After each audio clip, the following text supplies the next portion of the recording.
We are less than a week away from veterans reporting for the Carolina Panthers. And one of the main reasons for optimism for the Carolina Panthers is very, very simple. It is Dave Canales, the new head coach, has a history of taking quarterbacks who had been written off, of taking quarterbacks who had been forgotten, of taking quarterbacks who've been misused and getting the best out of them. He's done it as part of the staff with Geno Smith, and then last season he did it with Baker Mayfield, which ironically, because Baker Mayfield has a bit of a history with the Panthers, puts Baker as one of the main reasons Dave Canales is the head coach of the Panthers. The fact that the Panthers misused Baker Mayfield has indirectly led to Dave Canales now being the head coach of the Panthers. Baker Mayfield's long-term plan actually worked out for the Carolina Panthers. Right? Exactly. Just had to take some time, just had to take some belief, but here we are, folks. He's like, look, I'm going to look so bad with the Panthers that nobody's going to think I could be reclaimed as a starting quarterback, a $100 million quarterback.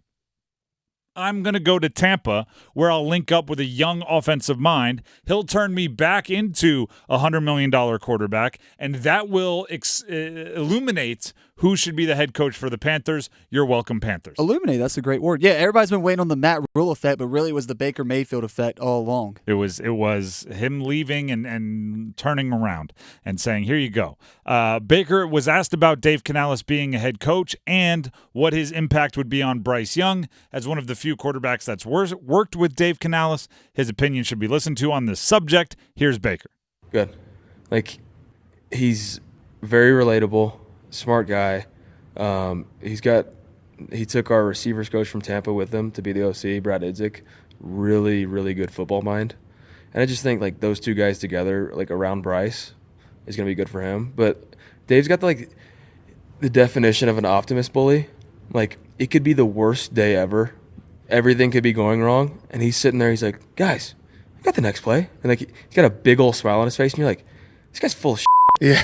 But no, that's literally who he is, day in and day out. And it's honestly refreshing, especially in that industry. It's coaches are always negative, picking apart everything, but he's complete opposite.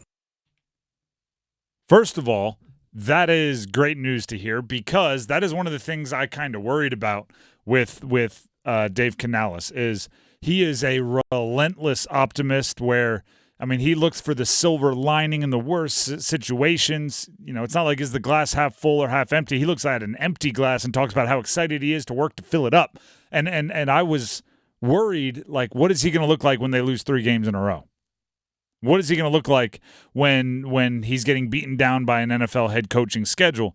Baker Mayfield essentially saying he will not relent. He's going to be an optimist regardless. I like that. That's all fine and dandy, but I also worried about how far does the optimism go if you find yourself in a similar 0-6 start to the beginning of the season. I think what Baker's saying is 0-6, and he's going to be like, guys, we got a 7th game.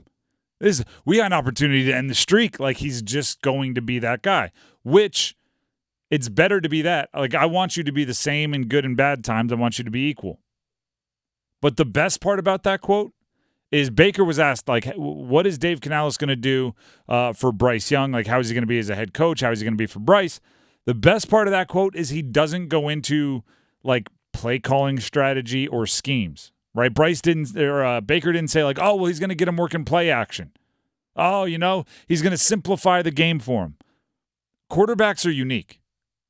A coach, the best offensive coaches, have to look at their quarterback and figure out what they need. There is no blanket hey, there's no cheat code left down, right up, start select square, and then there's a cheat code. There is none of that. You can't be I always run the ball in the first 2 plays, then I throw a play action, then after that's completed for a first down, I throw a screen, and that doesn't work. Quarterbacks are unique. There isn't a blanket way to get the most out of every quarterback. The thing he did for Geno wasn't what he did for Baker, isn't going to be what he does for Bryce.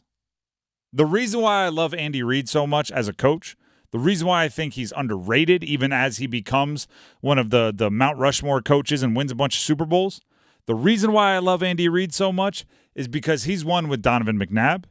He's won with Brett Favre early in his career. He's won with Michael Vick. He's won with Alex Smith. He's won with Patrick Mahomes. When forced to, he's won with Jeff Garcia. He's won with Kevin Kolb. He's looked good with Chad Henne. That is the definition of what I consider a great offensive mind. Right? You can walk into any situation, find what they do best, right? Find what they can do at an elite level and take advantage of that. That comes from your temperament, that comes from your creativity, that comes from your personality. Adaptability, flexibility. Right? As we get closer and closer and closer to Dave Canales' debut as a head coach, and Dave Canales and Bryce Young's debut as a battery, right? As the unit powering the Panthers. It needs to be about Dave Canales taking his relentless optimism. What did Baker call him? An optimist bully. Yeah, which I've never heard before, but taking his optimist bully personality and using that to find out what Bryce Young does, what Bryce Young can do, and getting the most out of it. What's the old saying, adapt or perish? Well, it just sounds like so far in Dave Canales' offensive coordinating career, he has done the best job at adapting to the quarterback that he has to work with, their play style, and surviving for the most part as far as getting and winning seasons. We should emphasize his offensive assistant career because he only has the 1 year as the offensive coordinator, and that's what he did last year with Baker.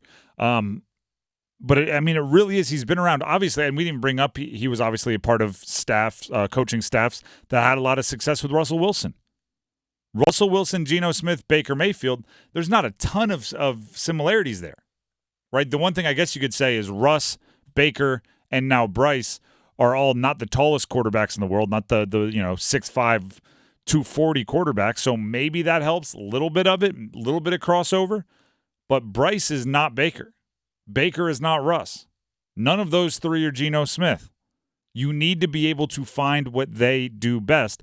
So I like that Baker didn't go, like his reaction wasn't immediately like, oh, just can't wait till he gets him in the quick game, right? Can't wait till he gets him on the deep play action, because that might not be Bryce's game.